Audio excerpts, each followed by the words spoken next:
Ya, entonces, ¿qué hay que hacer?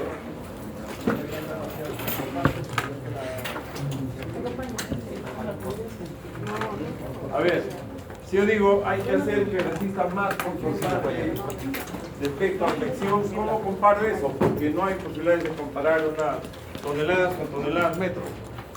¿Entienden? Yo digo, tiene que resistir más a cortante que a flexión. ¿Eso cómo lo digo? En matemáticas o en ingeniería. Porque yo no voy a decir las toneladas son mayores que las toneladas metro, no tendría sentido. Entonces, como lo hemos dicho, para el caso de un elemento involadizo, con cocientes de demanda, capacidad, ¿cierto? Y en este caso significa que yo me pongo en el peor de las situaciones, diciendo ya se clasificó ambos extremos, y entonces el máximo momento que puede existir, ¿cuál es este? Cuando se ha clasificado, las vigas en los extremos desarrollan su mayor momento efector, y encima está la carga de gravedad. Muy bien, esa es la máxima fuerza total. Y con este valor diseño para que resista más que esto. ¿Cuánto más? Ya depende de las normas. Muy bien, estos son detalles que hemos dicho que no los utilizamos en el país. Y ahora estamos acá. ¿Qué pasa con el líquido que está dentro del barril? Okay.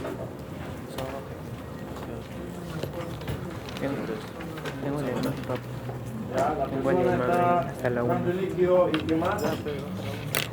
¿Y el líquido qué está haciendo? ¿El líquido se puede expandir? ¿Ah? No, porque está dentro de eso. Es una de las características de los líquidos, ¿no? Que no se pueden expandir. Pero bueno, este peso de aquí, ¿qué está haciendo? ¿Comprimiendo a quién? Al barril. Al barril. Al líquido que está ahí. Y esa presión que es vertical se convierte en presiones laterales. Entonces, ahora, ¿qué le pasa al depósito? El depósito que está sintiendo ahí.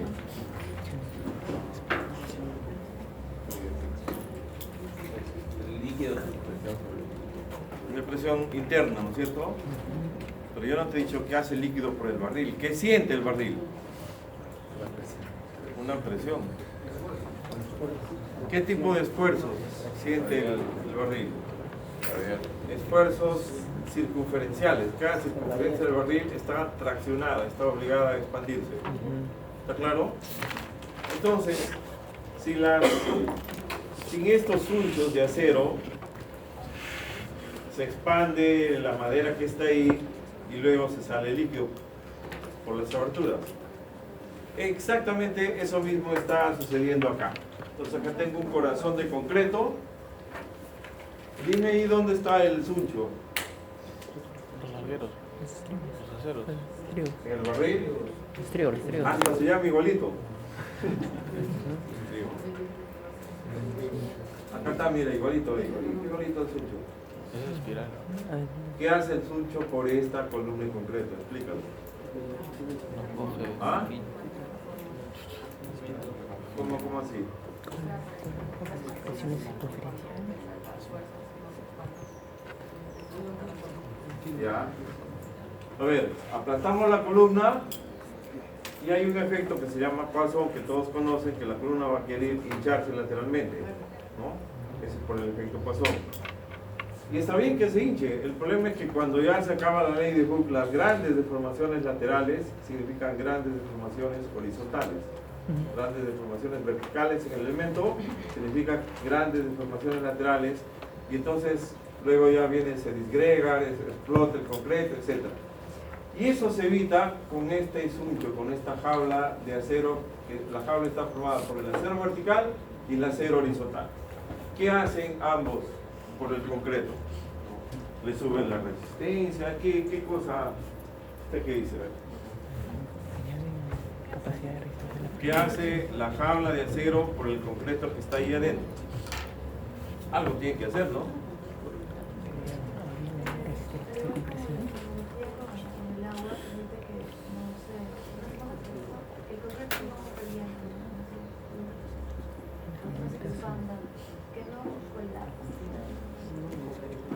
Ya, hace que el concreto reciba más deformaciones verticales.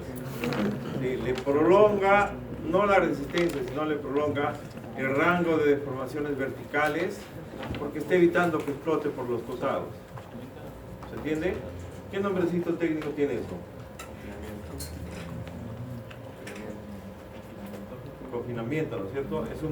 El concreto que está aquí es un concreto confinado, no tiene a dónde irse. Así es exactamente la acepción del castellano. Está confinado el concreto, no puede ir a ningún lado. Y el concreto que está afuera, ¿qué es lo que le va a pasar? Revienta y se va pues fuera, ¿no? Todo lo que ven acá en negro en estas figuras es el concreto que primero huye durante un terremoto, ¿no? Las columnas están que se comprimen así por el sismo y esos son los que revienten, o las partes de las vigas que tienen momento en la parte de compresión, etc. Internamente el trabajo del fierro vertical con el de los estribos es establecer esta especie de capa protectora de esfuerzos que evita que el concreto se vaya. Y nuevamente repito, miren, todo lo que está en negro vamos a ver en algunas fotos luego, por ahí ya no está, ahí está clarísimo. ¿Ve? Profesor, ¿esas columnas circulares es mejor confinarlo de forma espiral o de forma...? No, es casi lo mismo. Lo mismo. Es casi lo mismo si es que el estribo tendría la separación de espirales. Lo que pasa es que los requisitos para usar espirales me llevan a un espiral muy pegadito, muy cerquita y termina siendo mejor. ¿Ya? Pero igual se puede lograr el mismo efecto con estribo. Ya, entonces le decía acá, miren cómo el concreto no confinado se ha separado y el concreto confinado sigue trabajando, tremendamente trabajando. ¿Por qué hay acciones verticales en las columnas durante los sismos? ¿Cómo puede haber una carga axial en una columna? ¿Tú qué dices?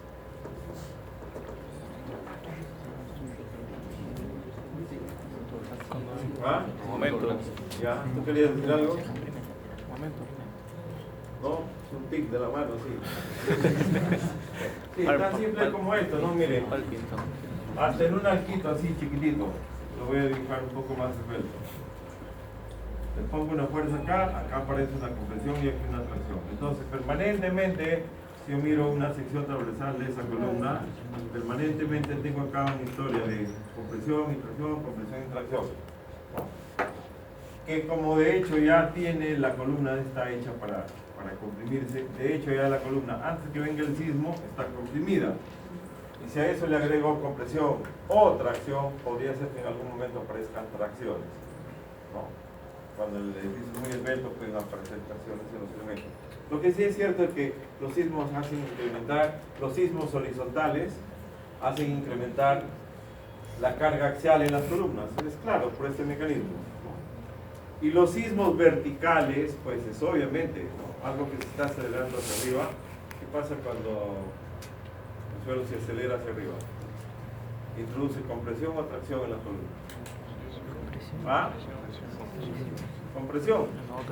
Y cuando, imagínense, ahí tengo el edificio y el suelo baja con un G, en ese momento ya no hay tracción en la columna, ni compresión ni nada, es decir, lo está jalando.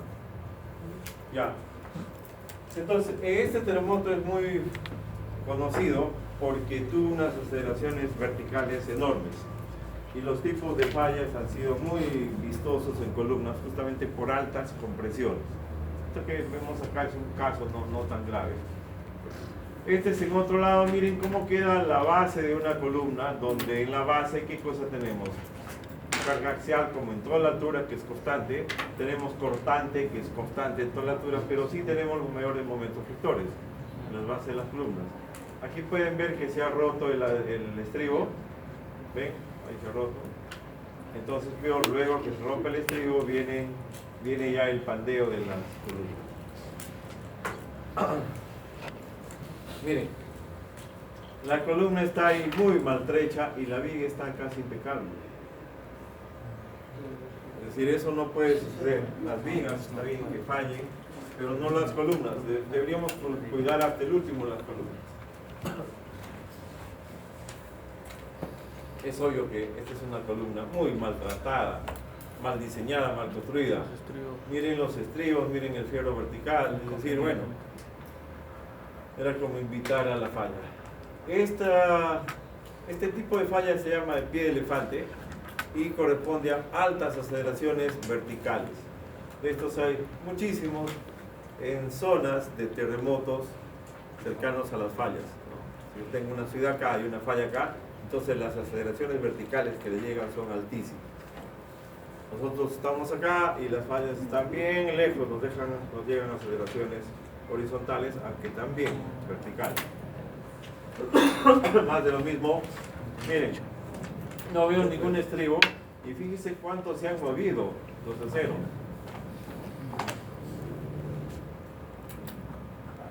Más de lo mismo, alta compresión, así.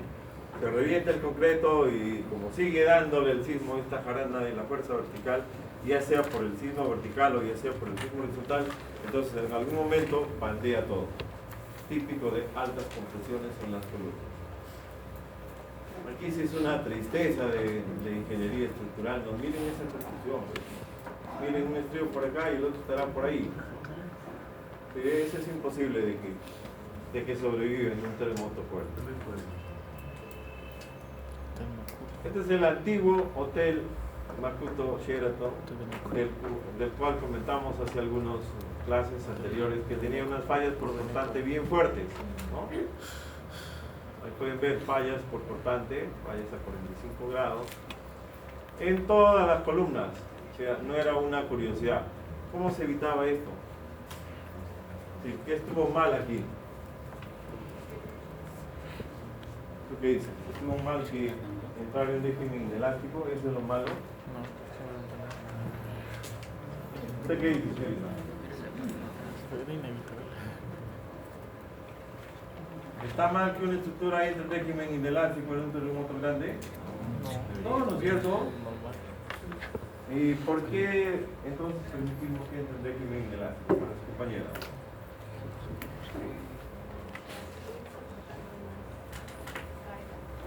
No, pero ¿por qué permitimos? O sea, la ingeniería dice, sí, permito. ¿Y por qué permito? Y no te digo para qué, sino ¿por qué? Es que la ingeniería dice, permito que cuando venga un terremoto las estructuras entren en régimen inelástico. ¿Por qué permite la ingeniería?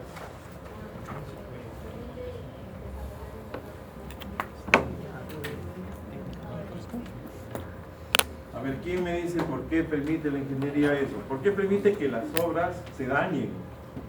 Pues sí, por eso somos ingenieros, para que no se dañen. Entonces, ¿cómo la ingeniería resistente permite que las cosas se dañen?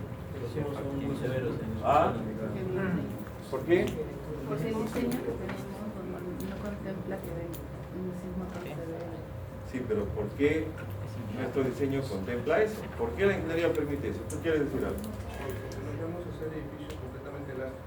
Obvio, ¿no es cierto? Entonces no podemos, eso es la pura y santa verdad, no podemos hacer estructuras elásticas. Entonces nos resignamos a que se dañen. Pero ¿cómo queremos que se dañen? No queremos fallas frágiles y de eso está esta clase. Les decía, esta es una falla frágil, claro que sí es una falla cortante. Esto está mal, está recontra mal. ¿Por qué está mal? No porque haya entrado el régimen inelástico, sino porque ha hecho su ingreso al régimen inelástico por cortante, debiendo haberlo hecho por flexión. ¿Sí? Entonces, ¿cuál habría sido la solución acá? Voy a sugerir algo. Ponerle más fierro vertical.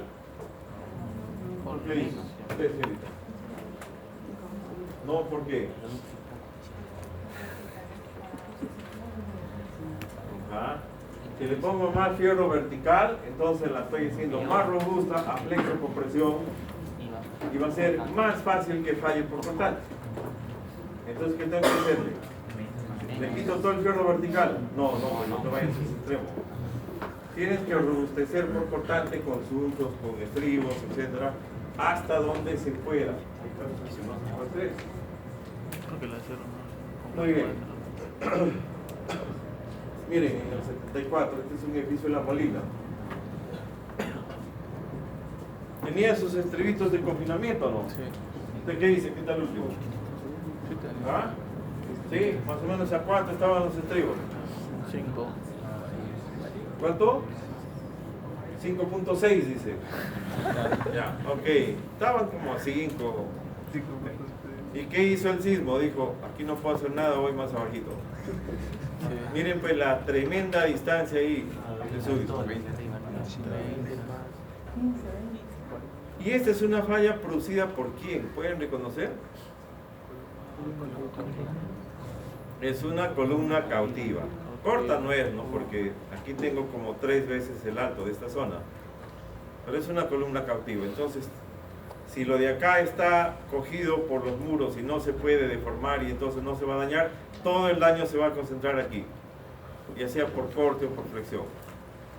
Entonces tampoco puedo permitir que solamente algunos elementos entren en régimen inelástico, y menos con una falla de este tipo, que es una mezcla de flexión y cortante fuerte, ¿no? ¿Se habría arreglado probablemente con estribos hasta por acá? No lo sé, ¿no? Para un terremoto más fuerte ya probablemente no. Miren, este es uno de los edificios que se demolió en La Molina en un terremoto del 74, que ni siquiera es histórico para la ingeniería sísmica, ni en el país, menos en el mundo.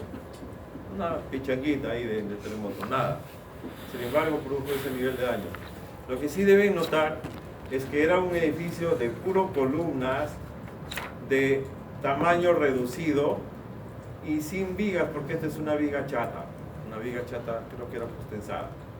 Entonces eran unos palitos de dientes ahí soportando un techo. Tenía que suceder eso.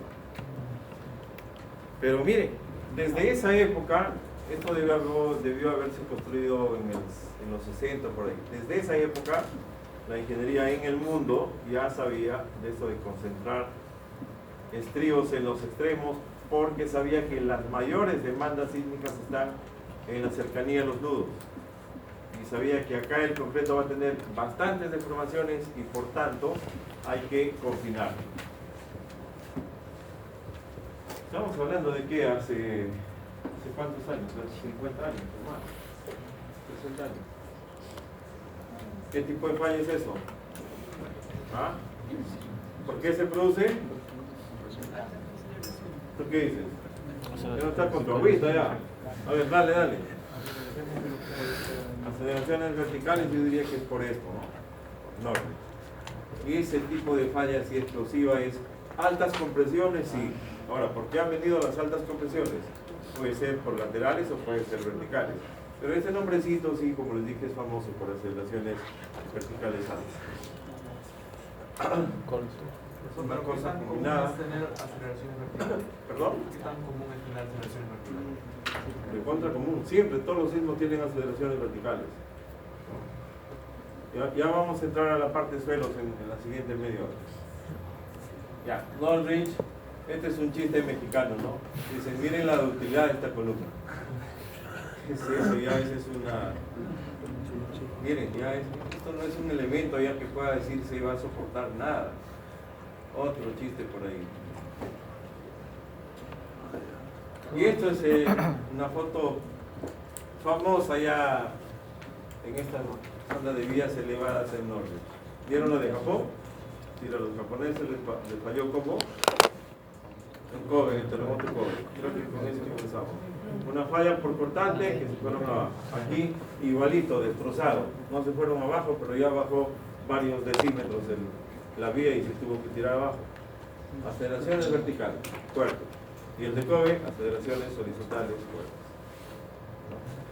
Entonces, ¿dónde está el mecanismo frágil y dónde está el dúctil?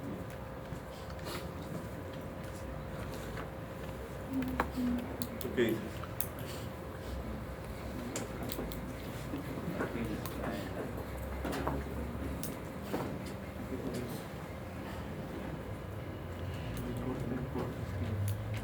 A ver, en los nudos. ¿Sí?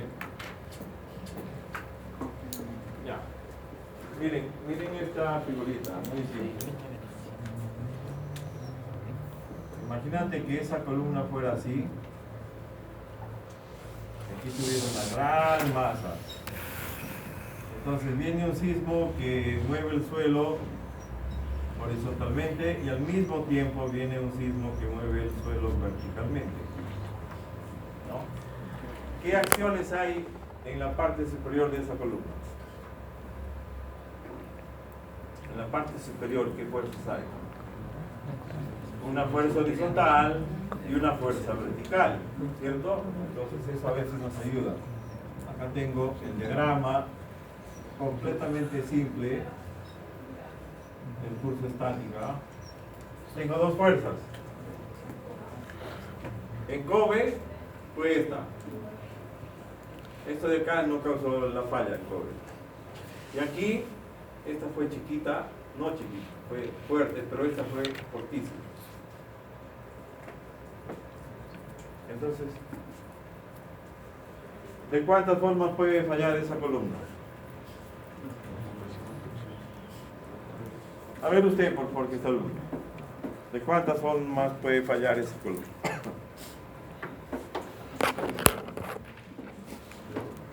¿Qué dice? ¿De dos? ¿Cuáles son? ¿Perdón? ¿Perdón? Por flexión, ¿qué más? ¿Y qué más? Entonces, has dicho tres, pero has contado dos. No, se quedó. ¿Ah? Mire, pues, ¿cómo me voy a olvidar de esta foto? Eso no es volteo, no es flexión, no es cortante, eso es aplastamiento. Entonces, de estas tres posibles fallas de columnas, ¿cuáles son los modos frágiles? ¿Ah? ¿Cuál? Compresión, falla por compresión porque estalla el completo. Después que estalla, si no lo agarro bien, al final se sale y luego se pandean las columnas y adiós. Perdón, los aceros, ¿no? Frágil. Cortante, frágil. Se corta y se cae. El único que puede sostener o mostrar ductilidad es el mecanismo de falla por flexión. Está ahí. Entonces esta es una cadena con tres eslabones. ¿Sí? ¿Te diste cuenta cuáles son los eslabones? Sí. Poli habló de eslabones. Esa famosa cadena. En todas las universidades del mundo la usan para enseñar estas cosas. Entonces, ahora yo les digo, esta cadena tiene tres eslabones, o tres tipos de eslabones. Tiene uno de flexión, tiene uno de corte y uno de compresión. ¿Okay? ¿Cuál es el que tengo que hacer flaquito? Reconozco que es una pregunta media capciosa. Miren, el análisis que habíamos hecho hace no sé cuántos días, o sea, 2 días creo, era que si aquí tengo una fuerza F, entonces aquí tengo una fuerza cortante B y tengo un momento M, ¿no? Y habíamos dicho, para que esto falle doble, ¿qué cosa tengo que hacer? Decirle al sismo, oye, por favor, haz fallar por flexión a este.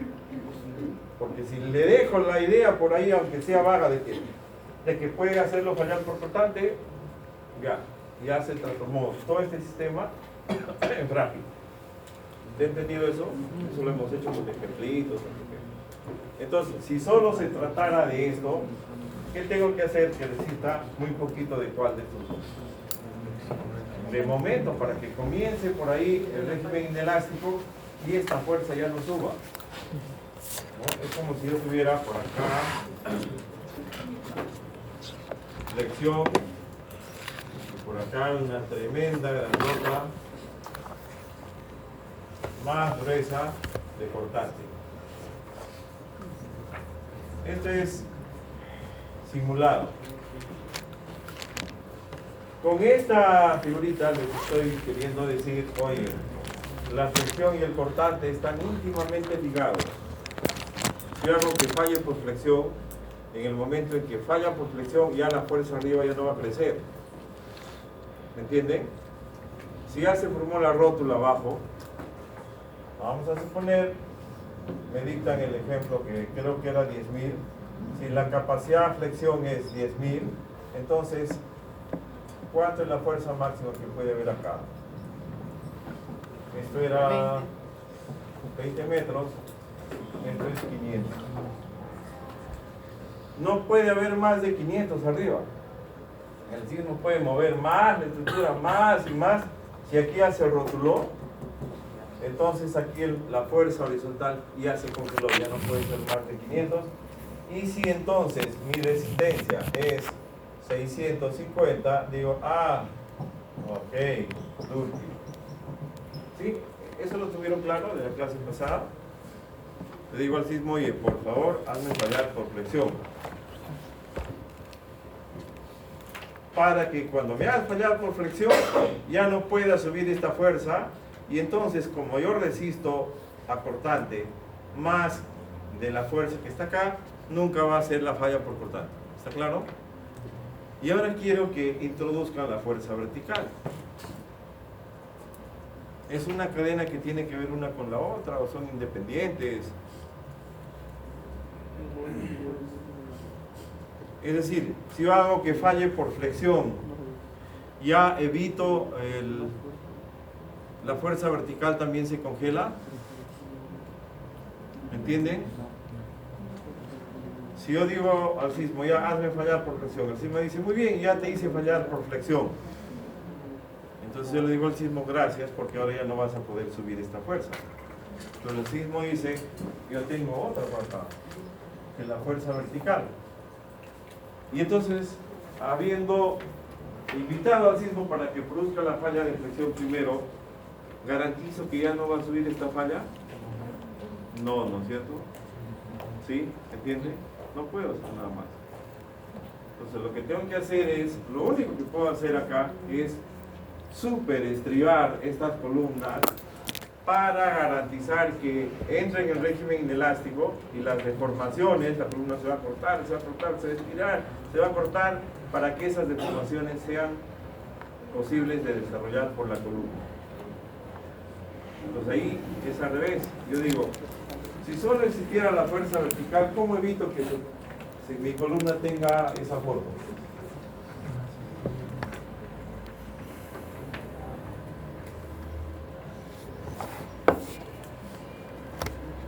Miren, si a esta columna le hago una carga, hago un ensayo de carga vertical, P y delta vertical.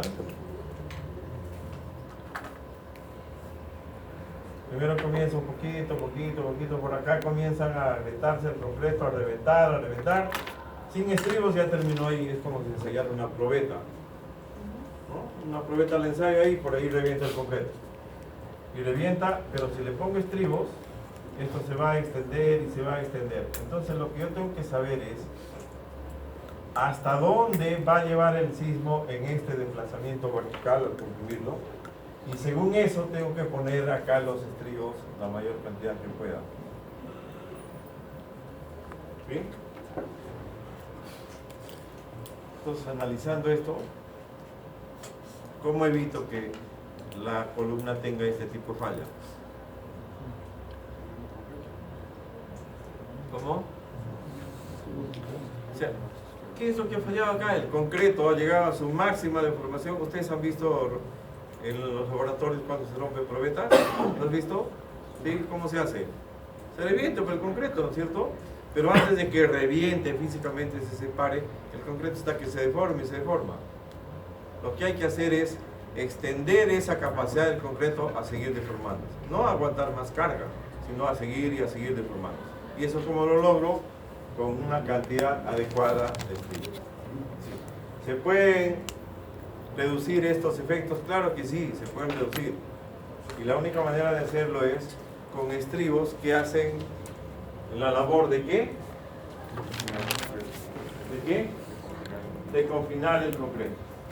¿Y para qué confino el concreto? Para sumarle mayor capacidad de deformación vertical o de acortamiento del concreto. Ya. Esta es una falla de qué? Pero ahí sí, en ese tipo, cuando es por compresión, hay que poner como el estribo igual en toda la longitud. Claro, ¿no? el estribo es igual en toda la altura. Sí, No fallaría como efectivamente. la cautiva. Sí, igual acá, los estribos deberían ser iguales en toda la altura.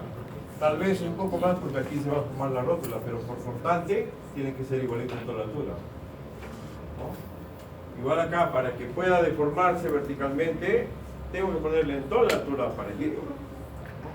Ya, esto es importante, indudablemente. Miren pues la cantidad de acero horizontal que le ponían en esa época. ¿No? Miren, nada prácticamente. Este es un reforzamiento que quisieron hacer en uno de los hicieron en uno de los pabellones de este hospital famoso Leaveview. Y miren, la columna está muy bien en su parte interior y lo único que se ha malogrado es el refuerzo que quisieron ponerle.